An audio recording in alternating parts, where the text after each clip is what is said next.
화요일 교육진단 시간입니다. 교육진단 청취자 여러분 안녕하십니까? 을사년 푸른 뱀의 해를 맞아 자녀를 양육하시는 모든 가정에 건강과 행운 또 부처님의 자비가 가득하기를 빕니다. 우리 학부모님들은 어수선한 정치 상황, 내수부진, 고물가, 고환율 등 어려운 여건이 계속되고 있지만 우리는 일상생활을 영위해 나가야 하고 아이들은 또 자라야 합니다.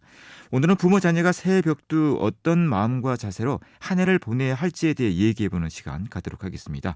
오늘도 윤일현 교육문화연구소 대표 윤일현 선생님 전화로 모셨습니다. 윤 선생님 안녕하십니까? 네, 안녕하십니까.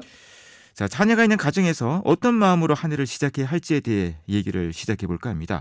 먼저 부모님에게 하시고 싶은 말씀부터 좀 해주시겠습니까? 예, 앞서서도 말씀드렸지만 을사년 새해를 맞아 우리 교육진단 가족 여러분 늘 건강하시고 또 하시는 일마다 행운 가득하시길 빕니다. 을사년 새해 이 벽두에 이런 생각을 한번 해봤으면 좋겠습니다. 이 을사년 원래는 푸른 뱀의 해라고 하는데 뱀은 이 간악하다는 그런 상징도 있지만 또 생명력과 성장, 자산과 지혜를 상징하기도 하고 또 굉장히 예민한 감각으로 어떤 재난을 미리 파악하고 대처하는 동물이기도 합니다. 어떤 열기나 진동이나 공기 흐름 같은 것으로 이 자연재해를 미리 파악한다고 하기도 하죠. 그래서 이 뱀의 감각, 지혜로 올 한 해 여러 어려운 점을 우리가 잘 헤쳐나갈 수 있으면 좋겠습니다. 우리가 새벽두에 여러 가지 구상도 하고 결심도 합니다. 이 자녀 양육이라는 것은 새해라고 특별히 다른 게 없고 또 한 해의 중간 말이하고 다른 건 없습니다. 부모님은 언제나 자녀에게 최선을 다하고 또 온 가족이 함께 행복하기 위해 같이 노력하는 그런 일에 모든 것을 다 바치고 있습니다. 그래도 새해에 이런 다짐을 한번 해보면 좋겠습니다. 특히 자녀 교육을 하고 계시는 부모님께서 이 자녀는 감시 감독의 대상이 아니고 함께 성장하면서 행복을 같이 만들고 누리는 그런 공동체, 혈육 공동체라는 걸 우리가 한번 생각해 보면 좋겠습니다. 우리가 자녀를 감시 감독한다고 생각할 때는 부모도 힘이 들고 자녀도 힘이 듭니다. 그래서 저는 연초에 우리가 평소에 늘 생각하고 있지만 또 이런 것들을 한번 다시 새겨보면 어떨까 싶습니다. 일단 올 한 해는 가정에 좀 대화가 넘치게 하자.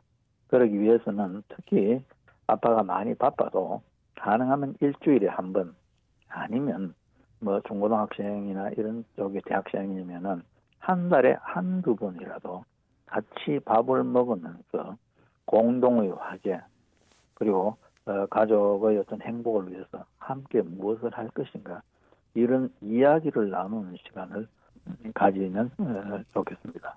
그리고 또 원래 부탁하고 싶은 것은 우리가 이제는 좀 삶의 질을 생각하는 그런 가정이 됐으면 좋겠다. 그래서 꼭 돈을 많이 들이고 이런 게 아니더라도 한 달에 한 번이라도 가족 소풍 같은 거 야외에 나가서 자연을 본다거나 계절의 변화를 함께 느껴본다거나 또 좀 더 시간이 있으면은 전시회나 음악회나 박물관이나 서점이나 문화공간을 찾아서 거기에서 한나절 혹은 몇 시간을 보내면서 여러 가지 좀 고양된 감정 이런 것들을 같이 경험해보는 시간을 가지면 좋겠다 이런 생각을 해보게 됩니다. 그리고 특히 부모님들에게 강조하고 싶은 것은 자녀 교육에서 가장 해로운 게 남의 집 아이와 내 아이를 비교하는 것입니다.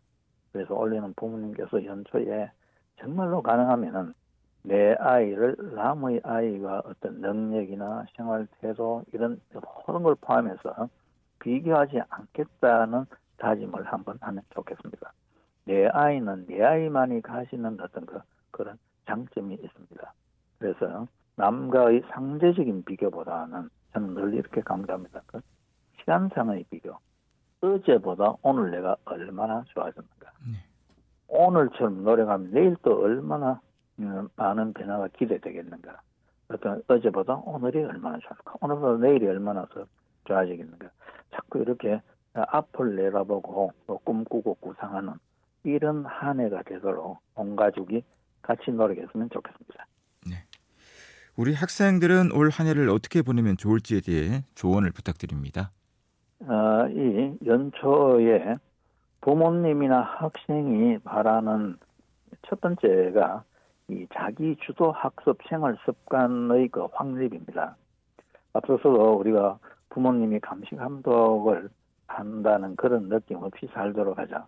결국은 부모님이 감시 감독 하신다고 보면은 아이는 감시 감독을 받으니 또 기분이 안 좋죠. 그래서 알아서 하면 모두가 행복해집니다.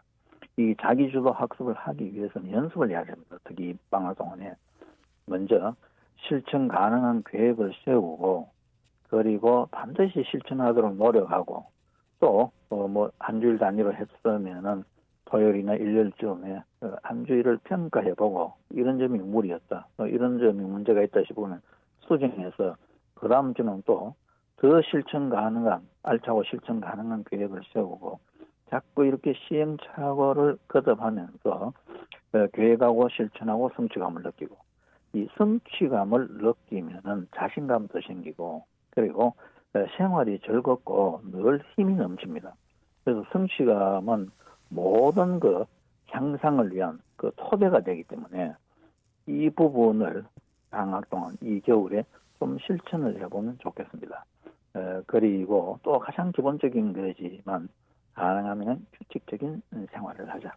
저는 늘 우리가 이 시간을 통해서 강조를 하지만 일단 푹 자고 잘 먹고 그리고 공부할 때는 집중해서 하고 쉴 때는 푹 쉬는, 다시 말하면은 맺고 끊고를 분명하게 하면은 역시 이게 굉장히 생활이 독립적이고 또 활기가 넘치고 즐겁다는 것, 이 부분을 강조하고 싶고요. 그리고 우리가 지난 연말에도 강조했습니다마는 이 생성형 AI라거나 이 AI의 눈부신 발달로 인해서 앞으로 세상이 어떻게 변할지 모르지만 어떻게 변하더라도 거기에 대처할 수 있는 최선의 방법이 책을 읽는 것이라고 했습니다. 그래서 원래는 아마 고등학생을 기준으로, 초중학교는 시간이 있으니까 좀 더 읽을 수 있지만 고등학생 기준으로 한 달에 고전 한 권은 읽기 운동. 사실 우리가 이 학원 가면 그거 안 읽어요. 90% 이상의 고등학생이 한 달에 고전 한 권 안 봅니다. 그래서 한 달에 고전 한 권 이상 읽기를 조금 생활화해 보면 어떨까, 이런 생각을 합니다. 그래서 거듭 강조하지만 이 자기 주도 학습 그리고 규칙적인 생활, 이런 것들로 무엇이든지 처음 시작이 좋으면은 끝도 좋습니다. 그래서 연초 한 달만 제대로 이 훈련을 하면 올 한 해가 그냥 잘 지나갈 수가 있습니다. 이런 점을 한번 생각해 보면 좋겠습니다. 네, 지금은 겨울 방학인데요. 자, 방학의 중간 지점에서 우리는 어떤 점을 한번 짚어볼 필요가 있는지에 대해서 말씀을 부탁드립니다. 예, 지금 방학 중간 지점이고 학생들이 그냥 집에만 있는 학생은 거의 없습니다. 학원이나 과외나 뭐 이런 것들을 하고 있는데 이제 학생 자신과 부모님이 중간 점검을 해봐야 됩니다. 예를 들면 학원에 다닌다면 이 학원에서 내가 과연 그 얻는 게 있는가, 생산성이 있나, 그리고 나와 맞나. 예를 들면은 다른 사람이 다 좋다고 해서 나와 안 맞고 내가 거기에서 별로 실익이 없다면은 계획을 수정할 필요가 있습니다. 그냥 좀 안 맞고 얻는 것이 없는데 그냥 이렇게 우왕좌왕하다가 한 달이 가는 수가 있습니다. 그래서 혹 맞지 않는다면은 지금 프로그램을 어떻게 하면 더 생산적으로 활용할 수 있을까? 정 안 되면은 바꾸는 거라거나 이런 것도 같이 신중하게 생각해 보면 좋겠습니다. 그리고 또 이 방학 기간 동안에 너무 욕심을 내지 말고 주요 과목 중에서 자신이 특별히 취약한 과목 혹은 여러 과목 중에서도 취약한 단원을 집중적으로 이해하고 점검하는 데 시간을 좀 더 바치면 좋겠습니다. 네, 말씀 잘 들었습니다. 고맙습니다. 윤일현 교육문화연구소 대표 윤일현 선생님이었습니다.